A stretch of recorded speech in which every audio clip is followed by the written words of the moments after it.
আমাদের খুব আশা ছিল যে সরকার এই জুলাই ঘোষণাপত্রে খুব সমৃদ্ধ একটি ঘোষণাপত্র হবে, কিন্তু কিছুটা আশাহত হয়েছি এবং আমাদের কাছে মনে হয়েছে যে পূর্ণভাবে এটি আকাঙ্ক্ষার প্রতিফলন ঘটায়নি।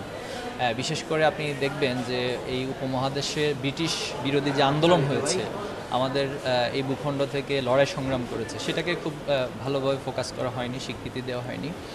এরপর ৯ দফা, যেটা বলা চলে যে এই আন্দোলনের সবচেয়ে বড় টার্নিং একটা গুরুত্বপূর্ণ ভূমিকা পালন করেছিল, এবং ৯ দফা থেকেই কিন্তু পরবর্তীতে ১ দফা এবং হাসিনার পতন হয়েছে।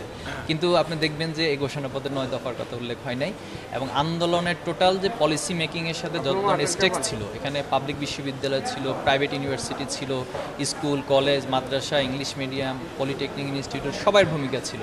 আপনাদের সাংবাদিকদের একটা ভালো ভূমিকা ছিল।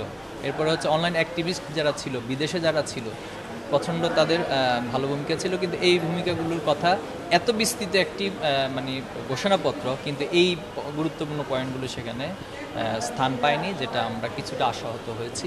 এবং আমরা ইতিমধ্যে দাবিও জানিয়েছি যে যাতে করে সরকার এটা নিয়ে পুনর্বিবেচনা করেন এবং প্রত্যেকটা ইস্যুকে যেন সেখানে স্থান দেয়।